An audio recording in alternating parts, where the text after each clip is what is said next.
जय हिंद दर्शकों, मैं हूँ फरहीन फातिमा और आप देख रहे हैं वॉइस ऑफ इंडिया। अल्पसंख्यक कांग्रेस ने शिक्षाविदों को किया सम्मानित। देखिए कैमरामैन यश गुप्ता के साथ फैजान रजा की रिपोर्ट। अगर आपने अभी तक मेरा चैनल सब्सक्राइब नहीं किया है तो प्लीज पहले सब्सक्राइब कर लीजिए। प्रयागराज बयूरो, भारत के पहले शिक्षा मंत्री भारत रत्न से सम्मानित। मौलाना अबुल कलाम आजाद की 63वीं पुण्यतिथि पर कांग्रेस अल्पसंख्यक महानगर अध्यक्ष अरशद अली ने शिक्षकों को उनके उत्कृष्ट योगदान के लिए प्रशस्ति पत्र देकर सम्मानित किया। इस अवसर पर अरशद अली ने कहा कि मौलाना अबुल कलाम आजाद केवल आजाद भारत के शिक्षा मंत्री ही नहीं थे, बल्कि महान स्वतंत्रता संग्राम सेनानी भी थे, जिन्होंने जंगे आजादी में अपना महत्वपूर्ण योगदान दिया। कलाम साहब को 1992 में मरणोपरांत भारत रत्न के सर्वोच्च सम्मान से नवाजा गया।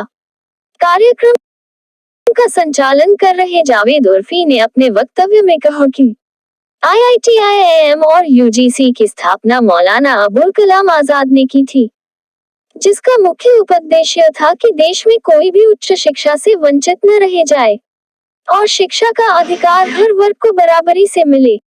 कार्यक्रम के मुख्य अतिथि अल्पसंख्यक प्रदेश उपाध्यक्ष महमूद अंसारी ने महिला अध्यापिका फरहाना जफर और बी विलियम समेत अनेक शिक्षकों को उनके महत्वपूर्ण योगदान देने के लिए प्रशस्ति पत्र और पार्टी का कैलेंडर देकर सम्मानित किया।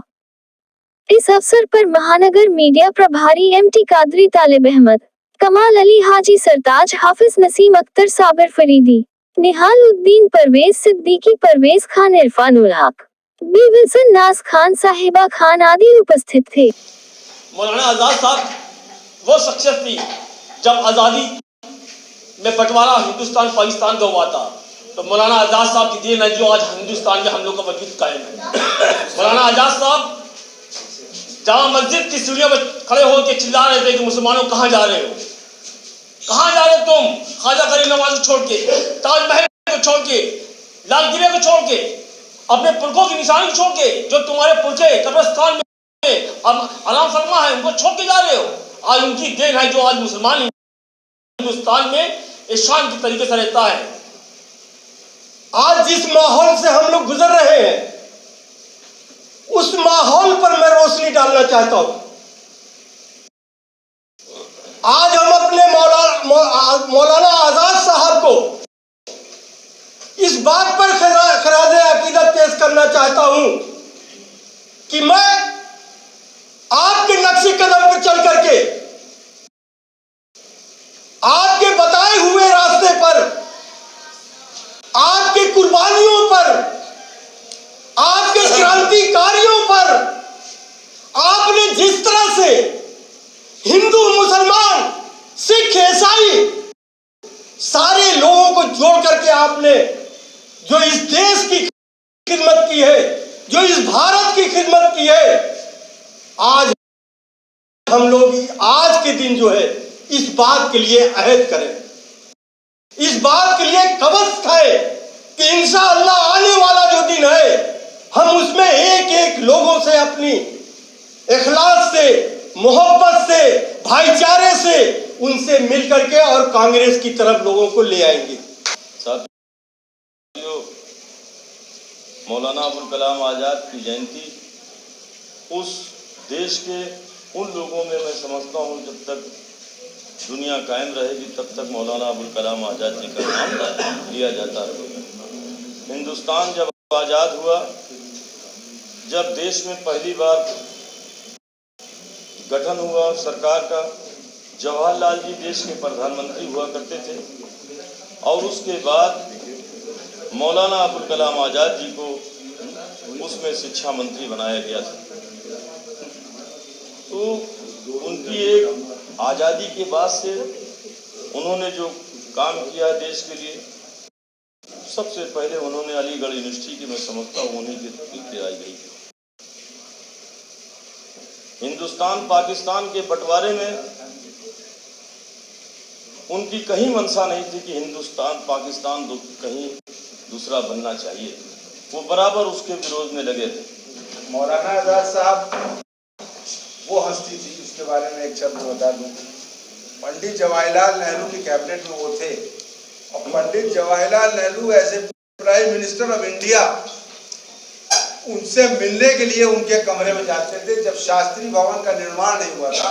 और शिक्षा मंत्री भी उसी जो अब पीएमओ है, साउथ ब्लॉक बना हुआ है, उसके अंदर बैठते थे। अगले कमरे में मौलाना आजाद बैठते थे। आजाद से मिलने के लिए पंडित जवाहरलाल नेहरू खुद जाया करते थे उस हस्ती के। वो मौलाना अबुल कलाम आजाद साहब के बारे में आप लोगों को ये थोड़ा जानकर शायद खुशी होगी कि मौलाना अबुल कलाम आजाद कोई ऐसी वैसी हस्ती नहीं थे। मौलाना अबुल कलाम आजाद 18 नवंबर 1888 अरब की सरजमीन मक्का मुअज़्ज़मा में उनकी विलादत हुई थी। मक्के शरीफ में उनकी पैदाइश हुई थी, जो अल्लाह ताला का ख़ास उनके ऊपर करम था और बेपनाह के ईमानदार और काबिल इंसान थे। मौलाना अबुल कलाम आज़ाद की कुर्बानियाँ जहाँ हिंदुस्तान की आज़ादी के में बहुत ज़्यादा रही और आपका फ्रीडम फाइटर रहे, स्वतंत्रता सेनानी रहे। इसके साथ साथ मौलाना अबुल कलाम आज़ाद जिस वक्त हिंदुस्तान आज़ाद हुआ उस वक्त कांग्रेस कमेटी के राष्ट्रीय अध्यक्ष हुआ करते थे। लेकिन अब चूँकि पंडित जवाहरलाल नेहरू महात्मा गांधी के ये फैसले हुए कि हिंदुस्तान से वज़ीर आज़म बने, तो मौलाना अबुल कलाम आज़ाद को भी कोई छोटा मोटा पद न दिया जाए। अब चूँकि जिसके लायक थे तो इसके लिए शायद इससे बेहतर कोई और पद नहीं था कि उनको शिक्षा मंत्री का पद दिया गया। इससे बेहतर एक एजुकेटेड इंसान के लिए और कोई सम्मान नहीं हो सकता, पढ़े लिखे और ईमानदार इंसान के लिए, कि उसको शिक्षा मंत्रालय का भार दिया जाए। भार तो सब बहुत से लेने वाले हैं। और मौलाना अबुल कलाम आज़ाद ने आपको बता दें कि शिक्षा में काम क्या किया। आज जो हम जो यूजीसी देख रहे हैं, आईआईटी देख रहे हैं, आईआईएम जो देख रहे हैं, ये मौलाना अबुल कलाम आज़ाद की स्थापना उनकी स्थापित की हुई संस्थाएं हैं। और कांग्रेस पार्टी ने हमेशा अपने देश की जनता को ये चाहा कि ये आईआईटी करे, आईआईएम करे, इंजीनियर बने, डॉक्टर बने, और क्योंकि हर एक बच्चा हिंदुस्तान का जो है वो तरक्की करे और बड़े बड़े जगहों पर नाम कमाए, और जिसकी वजह से वो हिंदुस्तान का नाम रोशन करे। और क्योंकि हर एक इंसान का डेवलपमेंट ही मुल्क का डेवलपमेंट होता है। अभी आपको एक जान करके खुशी होगी कि ये कांग्रेस पार्टी की बहुत अहम नीति रही एजुकेशन को लेकर के। कांग्रेस ने कभी भी नहीं सोचा कि हमारी देश की जनता का हर व्यक्ति पकौड़े बेचे, कभी भी कांग्रेस की ये नीति नहीं थी। लेकिन पकौड़ा बेचना कोई ख़राब काम नहीं है, लेकिन काम ये रहता है। अभी एक लेटेस्ट आपको बताया, 2 दिन पहले 3 दिन पहले की बात है कि यहाँ का एक वैज्ञानिक था जिसने नासा में अंतरिक्ष में जीवन खोजने के लिए जो अपना यान उतारा, जो अपना रॉकेट उतारा, वो नासा का, और उसका जो वैज्ञानिक था वो भारत का था। उसने ये कमाल किया कि अंतरिक्ष में जो अभी तक जो वो काम उसने किया जो दुनिया के किसी भी साइंटिस्ट ने नहीं किया। और वो नासा का वैज्ञानिक, और जो भारत में रह करके पढ़ा, शिक्षा लिया और लेकर के आज भारत का नाम रोशन कर रहा है। तो ये हमारे मुल्क की बहुत बड़ी तरक्की पूरी हो जाती है, या मुस्लिमों की सचमुच शिक्षा के लिए आप लोगों के पास तो रोड मैप भी कुछ करेंगे भी, या खाली सिर्फ ऐसे पूरी रणनीति होती रहेगी? नहीं, देखिए, शिक्षक दिवस मनाने के लिए मौलाना साहब की ताज़िया पेश करने से जिम्मेदारी पूरी नहीं होगी। हमारी जिम्मेदारी तब पूरी हो जाएगी जब आज़ाद साहब का जो सपना उन्होंने भारत का देखा था, उसको एक एक बच्चा हमारा इल्म से लबरेज है, तब हमारी ये मुहिम कामयाब होगी। और आज़ाद साहब का कहना था कि एक वक्त की रोटी खाओ, भले ही 2 वाला कम खाओ, मगर अपने बच्चों को कुछ तालीम दो। जो शिक्षक का अधिकार था वो कांग्रेस की नहीं थी। इसमें यह था कि बच्चों को और शिक्षा देने के लिए सरकार ने उनकी काफ़ी मदद की थी। और आगे कि हमारी कमेटी के लोगों का जो फर्ज है, और आगे हम लोग एक मोहल्ले में एक घर में जाकर उनके वालिदैन से तय करेंगे कि आप अपने बच्चों को शिक्षा देने के लिए स्कूल भेजिए, बाकी कोई दिक्कतें होगी हम लोग का पूरा सहयोग करेंगे। अच्छा लगे कहाँ लगा का जो सम्मान किया गया है, इस सम्मान के जरिए आप लोगों के बीच में क्या मैसेज देना चाह रहे हैं? हम लोग ये मैसेज देना चाह रहे हैं कि आज जो दौर है, ख़ास तौर से हम मुस्लिम समाज में जो देखा जा रहा है कि ज़्यादातर इसमें शिक्षा की बहुत बड़ी कमी है। मुस्लिम समाज पढ़ने पे बहुत पीछे है, जिसकी वजह से आज दूसरे मुल्क के लोग दूसरे जो भी और भी अदर कास्ट के लोग हैं, उन लोग भी ये कहते हैं कि मुसलमानों में सबसे ज़्यादा मिलते हैं तो पंचर बनाने वाले लोग मिलते हैं, टायर बनाने वाले लोग मिलते हैं।